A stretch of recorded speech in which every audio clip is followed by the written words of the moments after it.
What makes a top draft pick? We get the perspective of one on today's Locked On Reds. You are Locked On Reds, your daily Cincinnati Reds podcast, part of the Locked On Podcast Network, your team every day. You are Locked On Reds, and my name is Jeff Carr. Steve Offenbaker will be along shortly. He is joined by Ty Floyd. You may have heard some about this brand new prospect to the Red system. He was drafted last year by the Cincinnati Reds. Hasn't pitched yet in the minor leagues, but he is going to be a big part of the Reds' future pitching staff.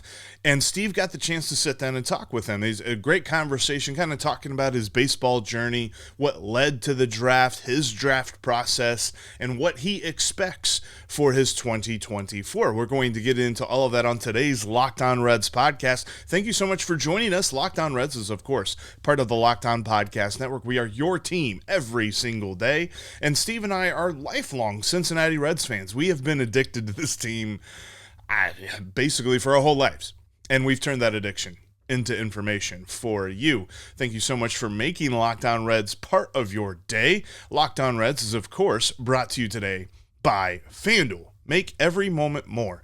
Right now, new users can bet $5 and get $150 in bonus bets if your first bet of $5 wins. Visit FanDuel.com/LockedOn to get started. And where we will get started today is Steve and Ty Floyd. All right, as you can see, we have a very special guest today. We are joined by Ty Floyd, tied the number 11 prospect according to Baseball America, drafted by the Reds in the first round in 2023. Hasn't pitched in the system yet, but that is coming very, very soon. Ty, we are so glad that you've had some time to spend with us and let Reds country get to know you a little bit. Yes, sir. I'm excited to be here. Seems like a pretty great organization so far. So going to pro ball, you're drafted in the first round by the Cincinnati Reds. So I imagine as soon as that happened, you did a deep dive on the organization, figuring out what the Reds were about, what the Reds had, their philosophies, et cetera, et cetera. So walk me through a little bit of your initial impressions of the organization and of the big league club, of the coaching staffs. Just kind of walk me through what you've learned so far. Yeah, I mean, it's I remember the first time I got on this, I went to Arizona and stuff, and I got to feel that kind of like that. It's not like all separate stuff. Everybody's together and stuff, and like they're really locked in on their players stuff, and they really care about us all and stuff. And they have really set plans for all of us, so they know exactly what they want us to do and achieve that year and stuff. And they make throwing plans for us perfect and stuff to make it where it's adaptable for us. But I mean, first time I was in Cincinnati, it was really cool. Honestly, I didn't know they were the oldest team in baseball and stuff, so that was a pretty cool fact for me and stuff. But the stadium was really cool. I will say I didn't realize how nice the stadium was until I stepped on the field and stuff. Getting to see the background and the city and its city itself and stuff is pretty crazy. And then I got to go on the Caravan event last week or 2 weeks ago and stuff, and I didn't realize how committed the fans were because I came from a very committed fan base and stuff, but going to see that, I mean, the places we were going, I was quite surprised about how many people were at those events and stuff and how much they cared about being in the Reds. So who was on your leg of the Caravan with you? Who did you get to spend some time with? It was me, Rhett Lauder, Frankie Montas, and Coach Bell. Oh, very good. Very good. Very good. So yeah, the Cincinnati fan base is definitely very passionate as much as the world's turning into an NFL first sporting focus. Cincinnati remains a baseball town in spite of itself sometimes. And the fans, when the Reds are hot, when the Reds are good, the fans are unlike anything you're going to encounter throughout baseball. I can guarantee you that. And Great American Ballpark is one of my favorite places in the world. I try and get back there at least 3 or 4 times a year. And I just love being in that ballpark. It's pretty remarkable, I will say. So let's talk a little bit about your interaction with the coaching staff. So you got to come up for the Caravan. As you say, David Bell was on your leg. I would imagine you got to at least spend a little bit of time talking with him. And I wonder, have you had an opportunity yet to have some conversations with Derek Johnson? One of the things that the Reds did that's a little bit more unique, when they extended Derek Johnson as the pitching coach, they changed his role a little bit to make him basically the director of pitching from the majors all the way down through low A in Daytona. He sets the pitching tone, he sets the pitching philosophy. So I wonder if you've had a chance to interact with him at all yet. I have not had an opportunity to talk to him or any of that. I mean, he's but all of his philosophies and stuff he believes in, he passes it down to all the coordinators and the pitching coaches that I've been with and stuff. I mean, we have a lot of meetings, and everything that we've talked about in the meetings is strictly from what comes from DJ. He's and it's great. I mean, everything he's been talking about, I strongly believe in and stuff, but I have not gotten a chance to talk to him as well. So are you the type of player that likes the analytics? Are you an information-based pitcher? Do you spend a lot of time in that? What's your level of analytics versus like old school, just use your gut when you're pitching? I think I would have a good mix of both for me. I think big time in the offseason, I'm a lot more analytical in the offseason stuff, because that's where I know I can get better and stuff, because that's the stuff that helps me understand why I'm pitching good or why what I need to work on, all that stuff. So I'm a good mix of it and stuff, but I feel like when the season comes into play, I don't really care about it as much, because that's the time to compete rather than worry about what's going on analytically wise. But there's a good mix of it. I believe in both of them. What was your experience with that type of information in college? I know that college is moving that direction as well, as far as digging in with the analytics, having it available in game, as far as matchups and information on hitters.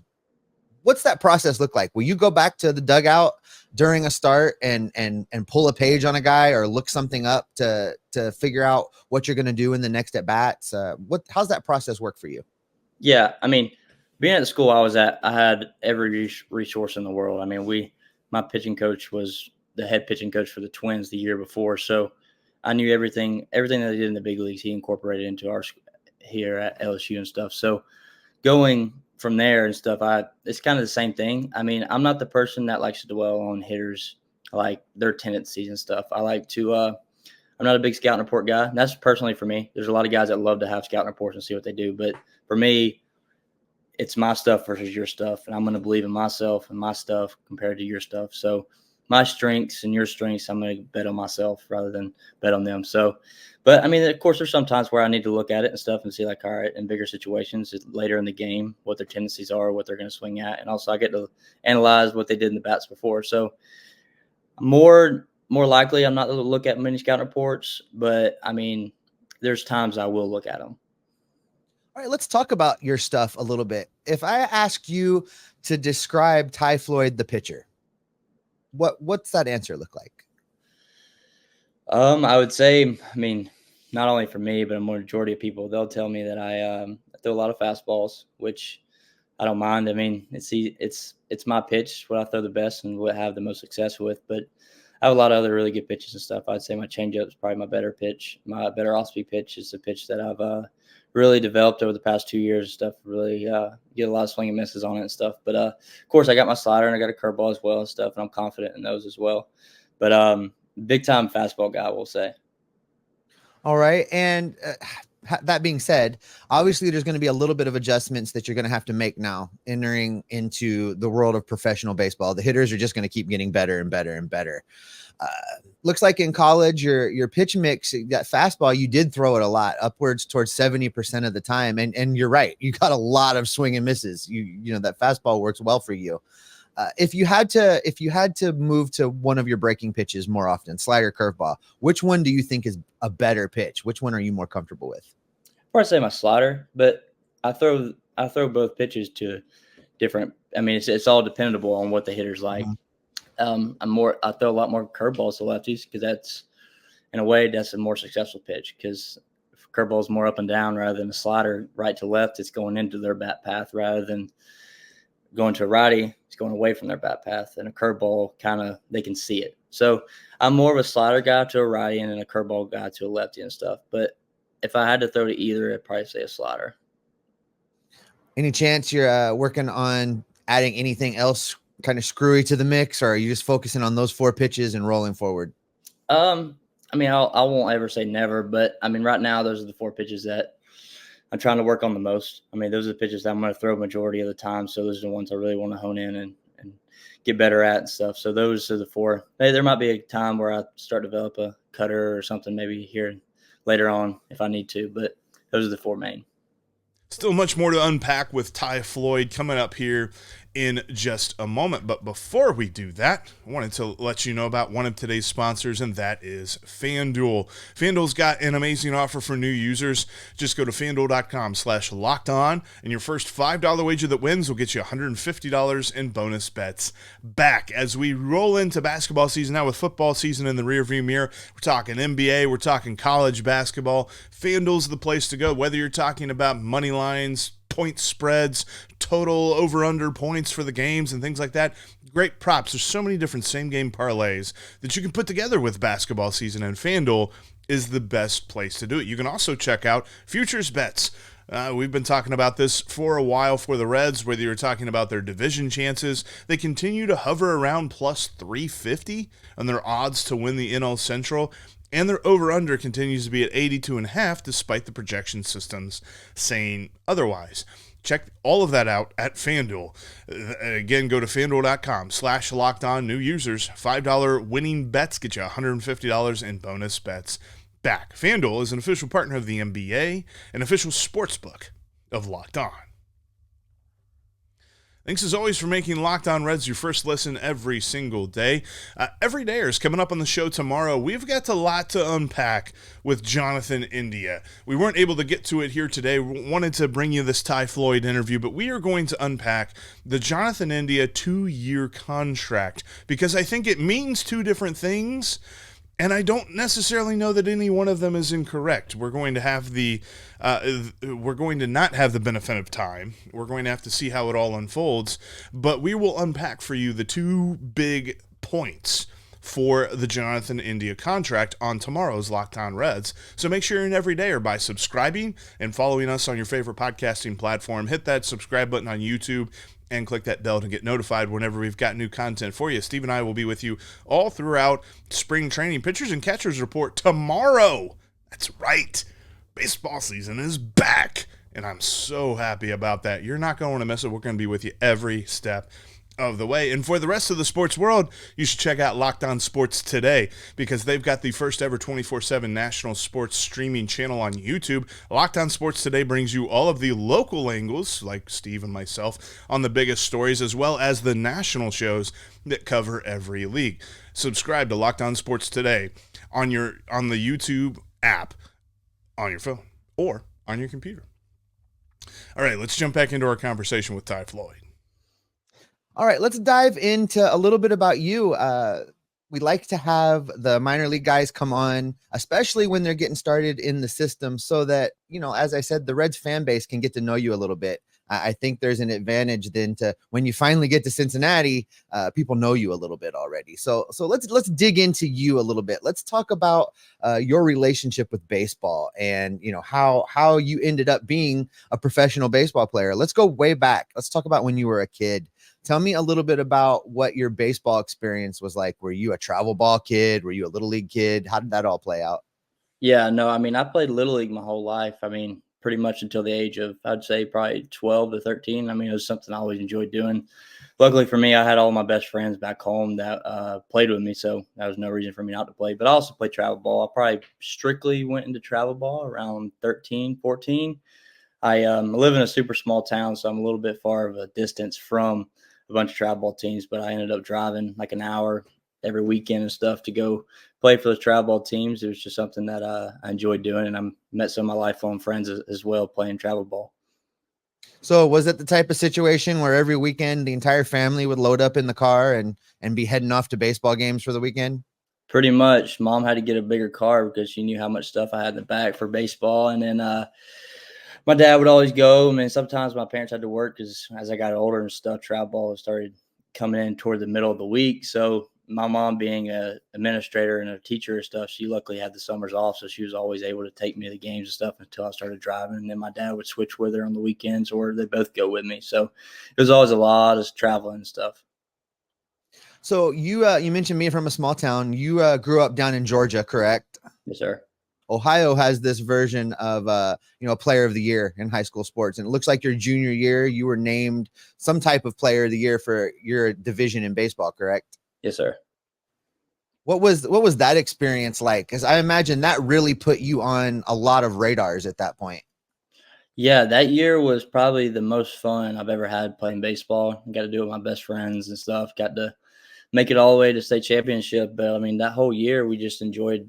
I just enjoyed being there with all the guys stuff. And when you're having fun, it's easy to be good and stuff. But that was a crazy experience going through all that with all my friends and pitching as well, and then also playing position at the time because in high school everybody plays two positions. But that was a great time. Probably one of the top 5 moments of playing baseball my whole life. At what point along the way did you realize, hey, there might be something here? I might get to keep doing this. I would say junior year. After that junior year, I started realizing stuff. I mean, I would say beginning of my junior year, or sophomore year, I started getting some looks for colleges and stuff. And then the longer I went on and stuff, I started getting these bigger schools, SEC schools and stuff. And then my junior year, toward the end of stuff, I started, instead of seeing college scouts, you started seeing pro scouts and agents and all that good stuff. So when I had all those people talking to me, I figured I was like, yeah, I have a good opportunity to be able to do that and stuff. So let's look at the decision of a Georgia boy picking LSU. Was Georgia on the table? You know, this whole SEC rivalry is no joke, as everybody knows. So how did you end up at LSU? Yeah, no, Georgia's definitely on my radar as well. I mean, who doesn't want to go to your hometown or live in the home state and stuff? But I just went on a visit to LSU and stuff, and like it was really home. Like it felt like a home place. I could make my baseball career for the next 3-4 years and stuff. It was very Southern based. The hospitality there was amazing. Great fan base, great coaches and stuff, and people I really wanted to be around while I was there and stuff. But it really stuck out to me when I went on my visit there, and that's why I decided to go there. Once you get to Louisiana and you're at LSU, you had a pretty remarkable College World Series experience. Talk a little bit about pitching in that game where you ultimately would strike out 17 batters, tying a College World Series record. Yeah, I mean, it was really cool. I mean, I was very in the moment, so it wasn't really thinking about all the stuff that was happening, the strikeouts and all that stuff. I mean, my only mindset right then was that it's a tie ball game and after this inning, we're going into the 9th inning and stuff. So that whole game, I wasn't worried about anything that was going on rather than us winning at the time. So I think the one moment when I realized like what I'd done was after the last pitch. I knew I was done because how many pitches I'd thrown. So I was like, that's when I really got to bring it out, take it all in and stuff and see all the fans and stuff. It was quite the experience, I will say. So moving from LSU, I imagine pitching in the SEC, pitching at that level, College World Series, you know, I think that had to go a long way in making you feel comfortable in making this jump to professional baseball. Yes, very much so. When you made that decision, you know, to walk me through that process of what made the time right to move from LSU and go ahead and sign with the team after having been drafted. Yeah, I mean, I was eligible my sophomore year as well to be drafted and stuff. But the main reason why I went to college in the first place is I felt like I needed to develop a lot more as a player. I think that was one of the things I needed to endure was all that failure and all the things that comes with college and getting to play with those competitive players and those talented players and stuff. So sophomore year, I felt like I was like, I think I can get another great year. I think I can get a whole lot better this next year and stuff. And then when we got our new pitching coach, Coach Wes Johnson, I knew that he was going to develop me a whole lot more than he knew I could get to the player I needed to be and stuff. So going into that year and stuff and seeing the performances and how much more of a stride I made as a pitcher and stuff, I knew after the end of the year that I was ready to go to pro ball. There's been some talk as to his prospect value, but what does Ty Floyd expect from 2024? We'll get that from him coming up next. Before we talk about that, though, I want to tell you about another one of today's sponsors, and that is eBay Motors. Passion, drive, and patience. What brings home the winning trophy is also what keeps your ride or die alive. eBay Motors has everything you need to maintain your vehicle and level it up to its peak performance. From superchargers, roof racks, exhaust kits, LED headlights, and more. Whether you're into speed, power, or style, eBay Motors has you covered. With over 122 million parts for your number one ride or die, you'll always find exactly what you're looking for. And with eBay Guaranteed Fit, your part is guaranteed to fit your ride every time, or your money back. Because with eBay Motors, you're burning rubber, not cash. With all the parts you need at all the prices that you want, it's easy to turn your car into the MVP and bring home that win. Keep your ride or die alive at ebaymotors.com. Eligible items only. Exclusions do apply. eBay Guaranteed Fit only available to U.S. customers. You can follow the show in between episodes. Follow us on Twitter, X, at Jeff Carr with 3 Fs for my Twitter handle. Steve's is at S. Offenbaker with 2 Fs. And follow the show at Locked On Reds. There's no Fs in that. Also, check out the Locked On Reds Discord page. Got a link in the description of today's episode. We'd love to have you talking Reds baseball with us. We've got a great group of folks talking Reds baseball all year long, in between games, during the off season. As we're heading into spring training, the Locked On Reds Discord page remains very active. Also, follow InsideTheReds.com. I'm writing over there. Steve's writing over there. We have Caleb Sisk. We have James Rapine. There's Austin Elmore, Rick Uccino. A lot of great folks writing about the Reds. At InsideTheReds.com. Bookmark that website today. All right, let's finish up our conversation with Ty Floyd. So let's look at what moving forward now looks like for you. Once you're drafted, you didn't pitch for the Reds organization after being drafted. So I would imagine with spring training right around the corner, you're kind of looking at the future now. What do you know so far about what your schedule, what your plan is heading here into the 2024 baseball season? All I know is I report on the 13th. That's all I know. They, I mean, of course, I understand that. It's like they want to see how well I do and what's best for me and stuff. But I'm not sure where I'll be. I mean, wherever I'm at, I'll be excited to be at. And I look forward to making it a challenge to get up to the very top level as fast as I can and stuff. But at the moment, I do not know where I'm going. All right. So you've been out to Goodyear, obviously, and checked out the facilities there. It's a great little ballpark. And the people out in Goodyear are really supportive of baseball and supportive of having spring training out there. I always have a good time when I go out there. So when you go out to Goodyear now and begin this work, what are your areas of focus? What do you feel like the primary things you need to work on are to set yourself apart? Staying true to myself. I think that's the biggest thing to me. It's like knowing what I'm good at and sticking to that and have full belief in myself and doing what I know I can do and stuff. Just I know it can be going into pro ball. You can have a lot of disbelief and stuff. I mean, because you're facing pro hitters and stuff, so you get to hit around a little bit and stuff. But you got to have the confidence in yourself and stuff. So that's one thing I'm going into there, regardless of the situation or regardless of the outcome and stuff. Still having that full belief in myself and knowing that I'm good enough to be here. I'm good enough to get hitters out and stuff. So that'll be my main focus going into spring training. I always like to ask people when I have them on, Ty, and this is this kind of an off the wall question, but it's fun because you never know what kind of answer you're going to get.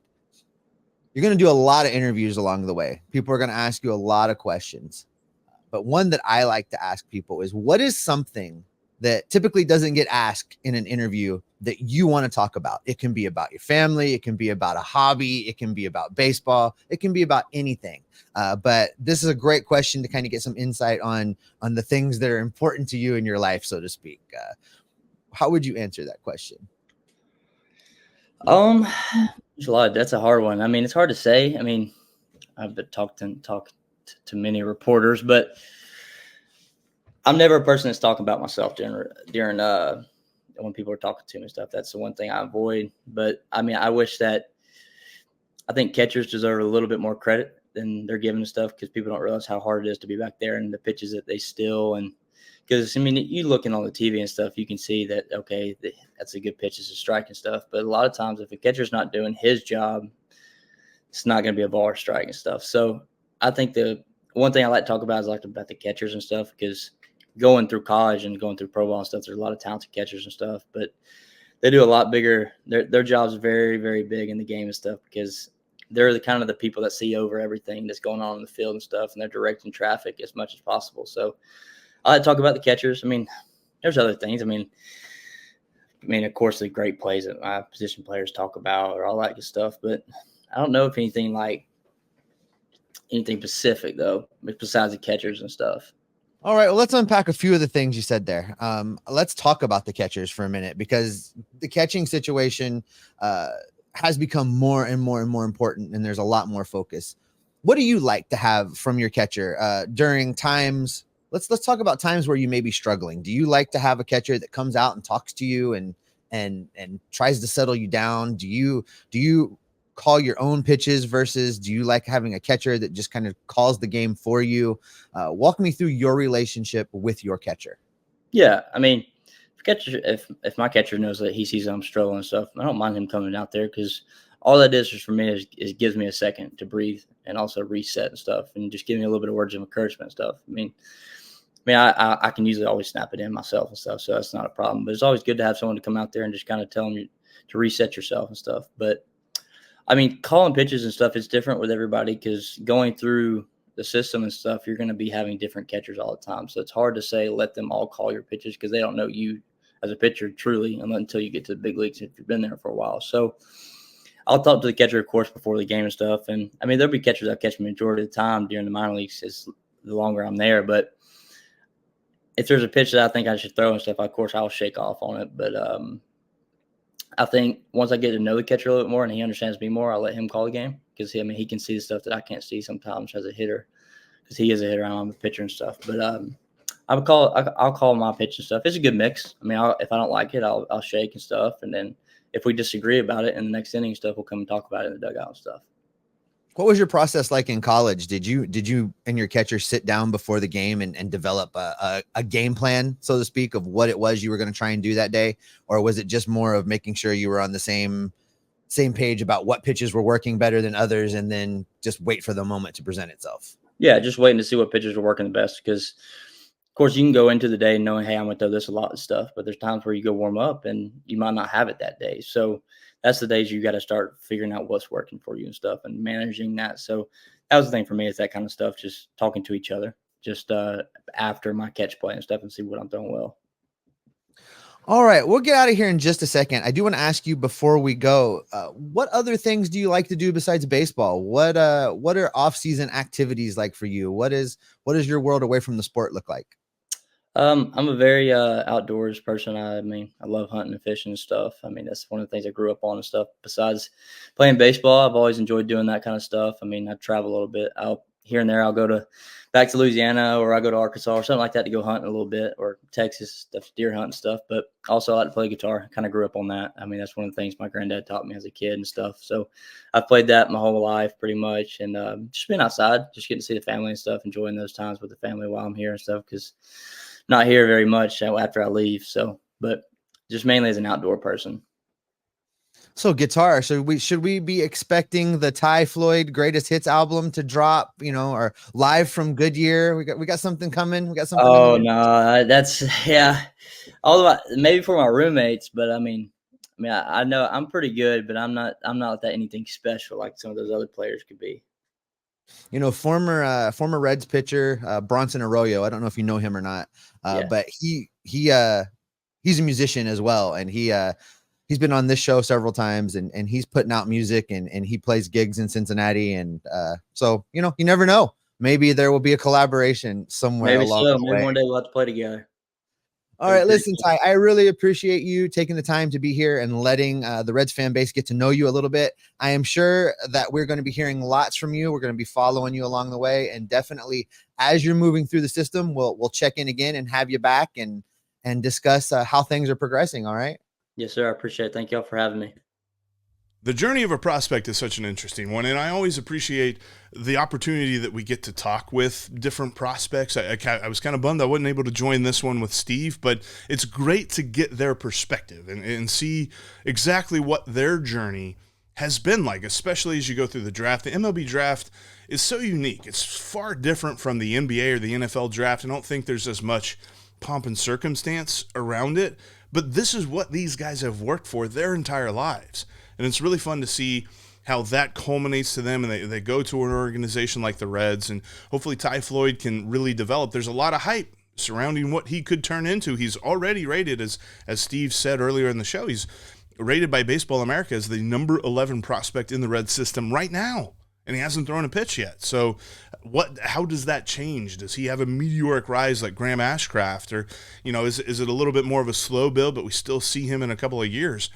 There's a lot to get into when it comes to these different prospects, and we're always going to be here with you, hopefully getting as many prospects as we can to talk. We'll see who else we can get on the show, especially as we get into spring training, because it's going to be a very fun year for the Major League side, but that doesn't mean that the Reds farm system stops. There's still going to be lots going on. We're going to keep you as up to date as we possibly can on the minors as well as the majors. But that'll do it for us here on today's episode. Thank you so much for checking out today's Locked On Reds. Make sure that you subscribe if you haven't already done so. Become a Locked On Reds everydayer by subscribing on your favorite podcast app and right here on YouTube, and then also click that bell to get notified whenever we've got new content for you.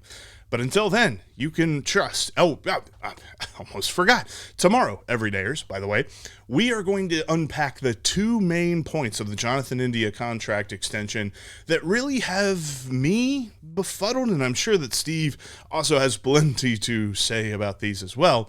You're not going to want to miss it. That's on the next Locked On Reds podcast. We'll see you then.